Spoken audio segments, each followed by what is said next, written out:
नमस्कार मित्रांनो, बंधू भगिनींनो आणि माझ्या सर्व आजी माजी विद्यार्थिनी मित्रमंडळी, यापूर्वी मी दापोली आणि पुणे येथील श्रीमद भगवद्गीतेवरील जी 2 व्याख्यानं झाली, सुमारे 1.5 तासांची 2 व्याख्यानं झाली, ती व्याख्यानं माझ्या यूट्यूब चॅनलवरती आपण सर्वांनी पाहिली. त्याचबरोबर इतरही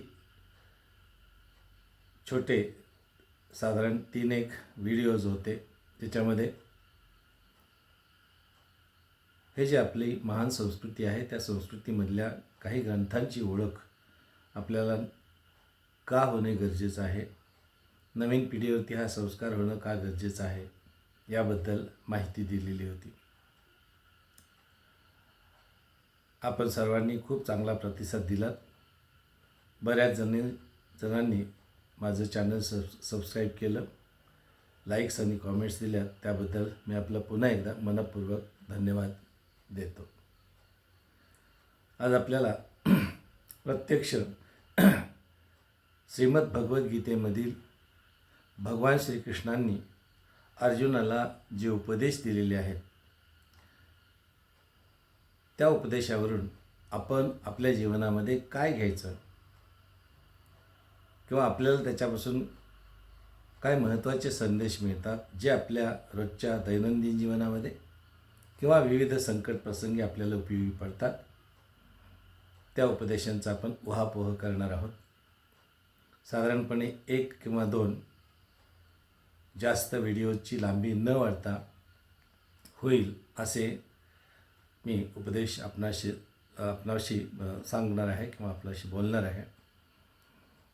आपल्याला सगळ्यांना माहिती आहे की श्रीमद भगवद्गीता हा महाभारतीय ग्रंथाचाच एक भाग आहे. महाभारतामधलं भीष्म पर्व जे 6वं पर्व आहे, त्या 6व्या पर्वामधील 25वा अध्याय ते 42वा अध्याय असे जे 18 अध्याय होतात, त्या 18 अध्यायांची श्रीमद भगवद्गीता आहे. भगवान श्रीकृष्णांनी अर्जुनाला युद्धास तयार करण्यासाठी जो उपदेश केला, तो संपूर्ण उपदेश या श्रीमद भगवद्गीतेमध्ये आहे. जेव्हा आपल्या सगळ्यांना माहिती आहे की ज्या वेळेला पांडव आणि कौरव एकमेकांसमोर युद्धासाठी उभे राहतात, तेव्हा अर्जुन हतबल होतो, अर्जुन नाउमेद झाल्यासारखा होतो, तो गर्भगडीत होतो. कारण त्याला आपल्यासमोर सगळे आपलेच गुरुजन, मित्र, सखे सगळी माणसं आपलीच आहेत आणि आता या सगळ्या माणसांशी लढून किंवा त्यांना मारून मी राज्य घेऊन काय करू असा प्रश्न पडतो. आणि लढाई किंवा युद्ध या महत्त्वाच्या मुद्द्यापासून तो बाजूला व्हायचा प्रयत्न करतो. आणि त्यावेळेला भगवान श्रीकृष्ण तो जो उपदेश करतात, तो युद्ध करणं का आवश्यक आहे ते समजावून सांगतात. हीच संपूर्ण श्रीमद भगवद्गीता आहे. साधारणपणे आपल्या सगळ्यांना कल्पना असेल की पांडव आणि कौरव यांचं युद्ध हे धर्म आणि अधर्म किंवा सत्य आणि असत्य, न्याय आणि अन्याय अशा स्वरूपातलं होतं. पांडवांची बाजू न्याय्य होती, धर्माची होती, तर कौरव अधर्मी आणि अन्यायी अशा स्वरूपाचे होते. जेव्हा जेव्हा अधर्म भरपूर वाढतो, अन्याय भरपूर वाढतो, अन्याय करणारी ही माणसं जे अन्याय सहन करतात त्यांच्यावरती अधिकाधिक अन्याय करत जातात, अधिकाधिक अधर्माने वागू लागतात. अशा वेळेला आपले सगळे सोयरे जरी असले, आपले आप्त नातलग जरी असले, तरी त्यांना त्या अधर्मी वृत्तीपासून, त्या अन्यायी वृत्तीपासून बाजूला करणं अत्यावश्यक ठरतं. आणि म्हणून श्रीकृष्ण अर्जुनाला सांगतात, अर्जुन हा पांडवांचा सेनापती आहे आणि कौरवांचा सेनापती दुसऱ्या बाजूला दुर्योधन आहे, धृतराष्ट्राचा मुलगा.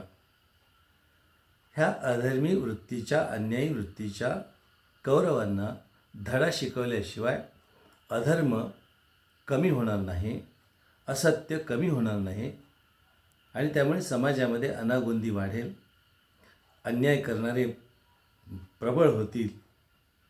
तेव्हा हा अन्याय मोडून काढणं अत्यावश्यक आहे. हे समजवण्यासाठी श्रीमद भगवद्गीतेमध्ये अर्जुनाला श्रीकृष्णांनी उपदेश केलेले आहेत. अनेक उपदेश श्रीकृष्णांनी केलेले आहेत जे आपल्या आयुष्यामध्ये उपयोगी पडतात. मागच्या व्हिडिओजमध्ये मी सांगितलं की श्रीमद भगवद्गीता हा जगाला मार्गदर्शन करणारा ग्रंथ आहे. यामध्ये कुठल्याही प्रकारचं धार्मिक शिक्षण नाही. कारण 4थ्या अध्यायामध्ये 13वा श्लोक जो आहे त्यामध्ये भगवान श्रीकृष्ण स्वतः म्हणतात की चातुर्वर्ण्यमयम सृष्टी गुणकर्म विभागशः. म्हणजे ही जी चातुर्वर्णाची सृष्टी आहे ती मीच निर्माण केलेली आहे. आणि ती कशी निर्माण केलेली आहे की गुण आणि कर्म या 2 गोष्टींवरती अवलंबून अशीच ही सृष्टी आहे.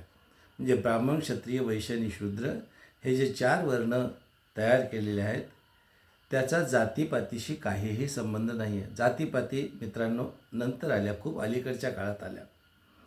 पण त्या काळामध्ये जातपात हा प्रश्न नव्हता. आपल्या गुणाने आणि आपल्या कर्माने प्रत्येकजण ब्राह्मण होऊ शकत होता, प्रत्येकजण क्षत्रिय होऊ शकत होता.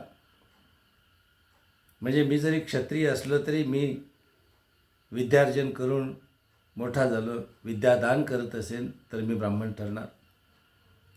ब्राह्मणाने देशरक्षणासाठी किंवा स्वसंरक्षणासाठी हाती शस्त्र घेतलं तर तो क्षत्रिय ठरेल. असंच बाकीच्या 2 वर्णांसाठी सुद्धा लागू पडतं. सांगायचा मुद्दा असा की त्यावेळेला जातपात हा प्रश्न अजिबात नव्हता, जाती नंतर आल्या. आणि म्हणून भगवानांनी जो काही उपदेश दिलेला आहे तो जातपात विरहित आहे, धर्म विरहित आहे. आणि म्हणून कुठल्याही धर्माच्या व्यक्तीनं भगवद्गीता वाचावी, आचरणात आणावी आणि आपलं जीवन सुख समृद्ध आणि आनंदाचं करून घ्यावं. लक्षात घ्या. आता आपण प्रत्यक्ष उपदेशाकडे वळूया. श्रीकृष्ण पांडव आणि कौरवांच्या मध्ये कौरवांना त्यांचा बिमोड करण्यासाठी पांडवांना तयार करतात. याचं कारण मगाशी सांगितल्याप्रमाणे अन्यायाची बाजू जी कौरवांची आहे, अधर्माची बाजू जी कौरवांची आहे ती मोडून काढणं अत्यावश्यक आहे. कारण पांडव हे न्यायी होते, पांडव हे सत्याच्या बाजूने होते. पांडवांनी कौरवांचा अनेक प्रकारचा अन्याय सहन केला, अत्याचार सहन केला. कितीतरी वेळेला पांडवांना मारण्यासाठी म्हणून कौरवांनी अनेक प्रकारचे प्रयत्न केले. प्रत्यक्षात हस्तिनापुराचं राज्य जे आहे त्याच्यावरती पांडवांचा सुद्धा अधिकार होता. कारण कौरव आणि पांडव हे बांधव आहेत, त्यांचा सुद्धा हक्क असताना त्या हक्कापासून त्यांना नेहमी वंचित ठेवण्याचा प्रयत्न कौरवांनी केला. याशिवाय त्यांच्यावरती अन्याय करत राहिले आणि म्हणून त्या अन्यायाला आळा बसवण्यासाठी म्हणून हे युद्ध झालं. पहिला उपदेश इथं आपल्या लक्षात येईल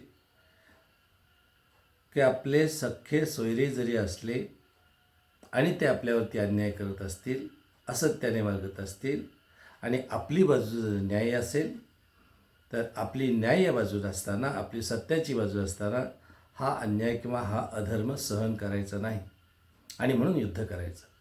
याचा अर्थ असा की आपल्यावरती अन्याय करणारे आपले जवळची माणसं जरी असली तरीसुद्धा तो अन्याय सहन करायचा नाही.